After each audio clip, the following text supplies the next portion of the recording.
सभी सज्जनों को मेरा नमस्कार। मित्रों, आइए सुनते हैं गीता अध्याय 2 श्लोक 41 से 48 तक। व्यवसायात्मिका बुद्धि रेकेहा कुरु नंदना बहुशाखा ह्यनंताश्च बुद्धयो व्यवसायिनाम। भगवान श्री कृष्ण अर्जुन से कहते हैं कि हे अर्जुन, इस कर्मयोग में निश्चयात्मिका बुद्धि एक ही होती है, किंतु अस्थिर विचार वाले विवेकहीन सकाम मनुष्यों की बुद्धियाँ निश्चय ही बहुत भेदों वाली और अनंत होती हैं। यामिमां पुष्पितां वाचं प्रवदन्त्य विपश्चितः वेदवादरताः पार्थ नान्यदस्तीति वादिनः कामात्मानः स्वर्गपरा जन्म कर्म फलप्रदां क्रियाविशेषबहुलां भोगैश्वर्यगतिं प्रति भोगैश्वर्यप्रसक्तानां तयापहृतचेतसां व्यवसायात्मिका बुद्धिः समाधौ न विधीयते।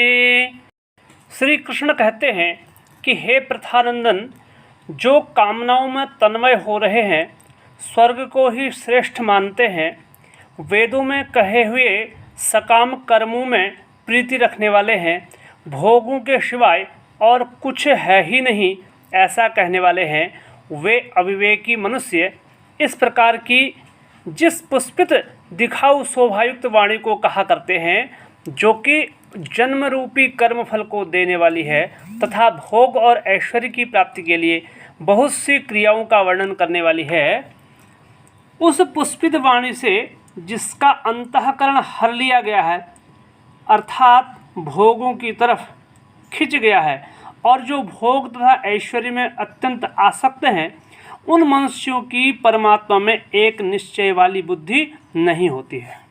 त्रैगुण्य विषया वेदा निस्त्रैगुण्यो भवार्जुना निर्द्वन्द्वो नित्यसत्वस्थो निर्योगक्षेम आत्मवान। भगवान कहते हैं कि हे अर्जुन, वेद उपर्युक्त प्रकार से तीनों गुणों के कार्य रूप समस्त भोगों एवं उनके साधनों का प्रतिपादन करने वाले हैं, इसलिए तो उन भोगों एवं उनके साधनों में आसक्तहीन, हर्ष शोकादि द्वंद्वों से रहित, नित्य वस्तु परमात्मा में स्थित, योगक्षेम को न चाहने वाला और स्वाधीन अंतःकरण वाला हो।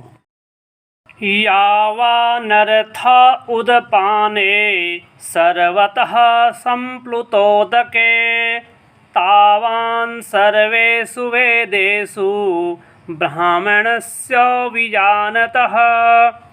श्री कृष्ण कहते हैं कि सब ओर से परिपूर्ण जलाशय के प्राप्त हो जाने पर छोटे जलाशय में मनुष्य का जितना प्रयोजन रह जाता है, ब्रह्म को तत्व से जानने वाले ब्राह्मण का समस्त वेदों में उतना ही प्रयोजन रह जाता है। कर्मण्येवाधिकारस्ते मा फलेषु कदाचन मा कर्मफल हेतुर्भूर्मा ते संगोस्त्व कर्मणि।